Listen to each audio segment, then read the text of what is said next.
मैं फिर इसी किताब पर आपको लेकर आई हूँ। ये है पेज नंबर 146 के ऊपर, जहाँ पर मैं पढ़ रही थी कि जहाँ पर हमने पिछले वीडियो में मैंने बताया था कि domestic violence is gender neutral, तो हमने जेंडर न्यूट्रल की वहाँ पर बात की। इसी के आगे एक बहुत ही अच्छा और एक केस है जो है continuance of domestic violence. Continuance of domestic violence का मतलब है कि जो घरेलू हिंसा हुई है वो लगातार चालू है, बंद नहीं हुई है। तो इसके अंदर बहुत ही अच्छा केस है जिससे हम स्टडी कर सकते हैं। इसके अंदर केस का साइटेशन अगर मैं आपसे बात करूँ तो सरस्वती वर्सेस बाबू, ये AIR 2014 है। AIR यानी ऑल इंडिया रिपोर्ट 2014, ये सुप्रीम कोर्ट का केस है और 2014 में इसका जो है वो जजमेंट आया था। तो इस केस के अंदर जो है वो जो सरस्वती है उसने अपने हस्बैंड जो है बाबू के ऊपर जो है वो घरेलू हिंसा अधिनियम 2005 है, यानी कि जो protection of women from domestic violence act 2005 है, उसके तहत उसने शिकायत की और उसने अपने हस्बैंड पे ये आरोप लगाया कि उसे लगातार मानसिक और शारीरिक यातना दी जा रही है और जिसके कारण उसको घर छोड़ना पड़ा। यानी उसके साथ इतने फिजिकल एंड मेंटल वायलेंस हुए हैं, अब्यूज़ किया गया है और उसी के चलते उसको अपने घर से निकाल दिया, ना ससुराल से उसको निकाल दिया गया है। और फिर उसने ट्रायल कोर्ट के अंदर एप्लीकेशन की कि उसे रहने का अधिकार मिले, यानी कि जो शेयर्ड हाउस होल्ड में उसे रहना है उसका वो अधिकार मिले और उसको मेंटेनेंस मिले। तो ट्रायल कोर्ट ने जो है उसकी ये जो एप्लीकेशन है उसको मंजूर करते हुए उसको शेयर्ड हाउस होल्ड में रहने का प्रोटेक्शन ऑर्डर दिया और साथ में उसको मेंटेनेंस भी दिया। पर उसका जो हस्बैंड बाबू है उसने इस मामले को हाई कोर्ट में चुनौती दी, ये कहकर के जब पत्नी घर में रहती ही नहीं है तो उसको घर में रखना और फिर उसको मेंटेनेंस देना, क्या ये लोअर कोर्ट का जो ऑर्डर है वो क्या सही मायनों में बराबर है? और हाई कोर्ट में भी ये मैटर पर मुकदमा चला और फिर ये जो है वो आखिरकार ये केस जो है वो सुप्रीम कोर्ट में गया कि जहाँ पर सुप्रीम कोर्ट ने जो मुख्य मुद्दा जो लिया, यानी कि जो मेन इशू, क्योंकि कभी भी मैं आपके साथ ये मामले में भी बात करूंगी कि इशू फ्रेम करना क्या होता है। तो यहाँ पर इशू जो फ्रेम हुए उसमें एक जो इशू था वो ये था कि क्या पत्नी जो हिंसा के कारण घर से बाहर निकाल दी गई है वो उसे फिर भी ये घरेलू हिंसा की निरंतरता का हवाला देकर राहत, यानी जिसमें सुरक्षा, आवास और भरण पोषण की बात की गई है, यानी कि protection of shared house hold और उसको मेंटेनेंस देने की बात की गई। तो सुप्रीम कोर्ट ने जो है ये मुद्दा रखा कि क्या डोमेस्टिक वायलेंस है जो जिस दिन हुआ उस दिन तक ही सीमित है या उसके बाद भी उसकी कंटिन्यूटी होती है। तो इस मामले के अंदर सुप्रीम कोर्ट ने जो है वो निर्णय दिया, इट्स हेल्ड दैट हाँ, घरेलू हिंसा की निरंतरता यानी continuity of cause of action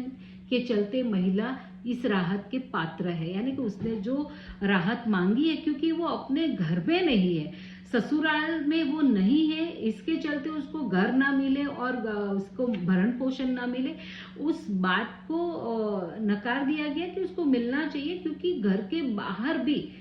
शादी की है तो वो ससुराल में ही रहेगी, यानी कि पति के साथ रहेगी और पति के यहाँ पर उसको डोमेस्टिक वायलेंस जो मेंटल एंड फिजिकल अब्यूज हुआ है उसके चलते उसको घर से निकाल दिया गया है। और ये जो घर पे नहीं है, घर पे होना और घर पे नहीं होना, इसके बीच में जो हो रहा है वो कंटिन्यूटी ऑफ वायलेंस है। ये जो सुप्रीम कोर्ट ने हेल्ड किया कि ये भी वायलेंस है, यानी कि वायलेंस अभी चलता ही आ रहा है। और इस पैराग्राफ के अंदर मैं आपको पढ़ के सुनाऊं तो ये जो एक्सप्रेशन दिया गया है, continuation of domestic violence in the present case in view of the fact that even after the order passed by the subordinate जज the respondent husband has not allowed the appellant wife to reside in the shared household matrimonial house, यानी कि lower court ने तो बता दिया कि भाई पत्नी अपने घर पे जा सकती है, शेयर्ड हाउस होल्ड में रह सकती है और अभी उसका हस्बैंड या उसके फैमिली वाले जिस पर भी उसने रिस्पोंडेंट उसे बनाया है वो उस पर इस तरह की प्रताड़ना यानी कि इस तरह की वायलेंस नहीं करेंगे, उससे उसको प्रोटेक्शन दिया गया है। पर उसके बावजूद, ये ऑर्डर आने के बावजूद भी हस्बैंड जो है वो वाइफ को अपने साथ नहीं रख रहा है, उसको अपने घर में नहीं रख रहा है, तो इसे जो है वो कंटिन्यूएशन कहा गया है। Court hold that there is a continuation of domestic violence committed by the respondent husband against the appellant wife. बोले क्योंकि कोर्ट ने ऑर्डर दे दिया है, उसके बाद तो उसको घर में रखना चाहिए, उसका भरण पोषण करना चाहिए। वो न करने के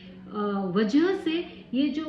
वायलेंस है वो अभी भी कंटिन्यू है, यानी कि ये अभी भी लगातार जो है वो मानसिक पीड़ा या जो भी वो वायलेंस हो रहा है वो चला आ रहा है। In view of the such a continued domestic violence, it is not necessary for the courts below to decide whether the domestic violence is committed prior to the coming into the force of the Protection of the Women from the Domestic Violence Act 2005 and whether such act falls within the definition of the term domestic violence as defined under section 3 of the protection of women, यानी कि इसके अंदर जो violence की जो व्याख्या दी गई है वो, या फिर वायलेंस अगर 2005 के पहले भी आया हो तो इसका मतलब ये नहीं है कि वायलेंस हुआ नहीं है या फिर वो वायलेंस की जो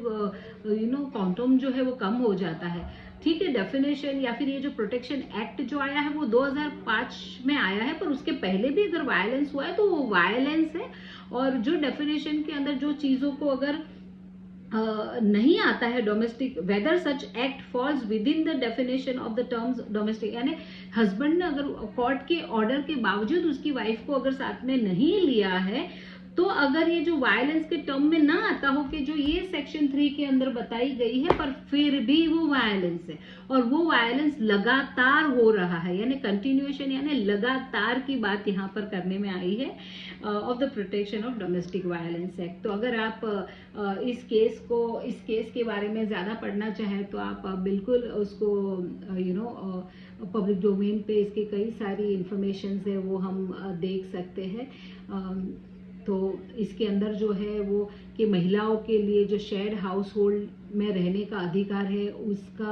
उसके बारे में सुरक्षा है, उसकी बात की गई है। महिला को घर से निकाल दिया गया है तो उसको कंटिन्यूएशन ऑफ डोमेस्टिक वायलेंस माना जाएगा, ये कहा गया है। और अदालत जो है वो घरेलू हिंसा को एक ऑन गोइंग प्रोसेस मानती है, ना कि सिर्फ एक बार। समझो कि एक बार पति ने पत्नी को थप्पड़ लगा दिया या धक्का मार दिया या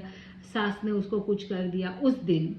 पर्टिकुलर डे के दिन हो गया, उसके बाद भी ज़रूरी नहीं है कि वो वायलेंस जो है उधर तक ही सीमित रहता है, पर वो वायलेंस जो है वो कंटिन्यू रहता है जब तक उस महिला को जो प्रोटेक्शन और जो राइट मिले हैं एज अ वाइफ वो अगर उसको नहीं मिलता है। ऊपर से अगर कोर्ट भी इस बात का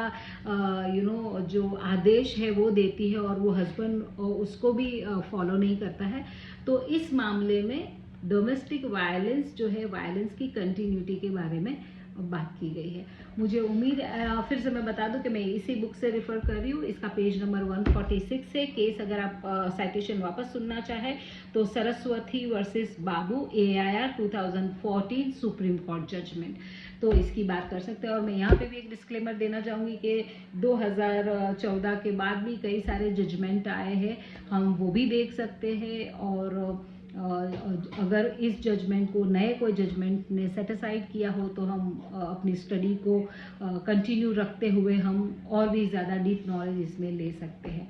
तो होप डोमेस्टिक वायलेंस के रिलेटेड जो भी इंफॉर्मेशन मेरे इस वीडियो से मिली है वो यूज़फुल हो, ऐसी मेरी उम्मीद है। Thank you so much for watching my videos. आप जितनी सराहना कर रहे हैं उतना ही मुझे वीडियो बनाने के लिए मैं मोटिवेट हो रही हूँ। अगर आपको लगे कि ये मेरी इन्फॉर्मेशन जो मैंने दी है किताब से, ऑथेंटिक इन्फॉर्मेशन जो मैंने कोशिश की है रिसोर्स के साथ आपको देने की, आपको लगता है कि किसी और को काम आ सकती है तो प्लीज़ आप उनके साथ शेयर करें। आपको खुद को देखकर ये लग रहा है कि मैंने ठीक तरह से ये वीडियो रिकॉर्ड किया है, इसमें जो इन्फॉर्मेशन है वो मैंने दी है, अगर आपको पसंद आती है तो आप इसे लाइक करें। और मेरी चैनल जो है वो अगर आपको पसंद आती है, मेरे वीडियोस जो पसंद आते हैं तो आप सब्सक्राइब कर सकते हैं ताकि मेरे वीडियोस जो है वो आपको मिल सके। Thank you so much for watching my videos. Thank you.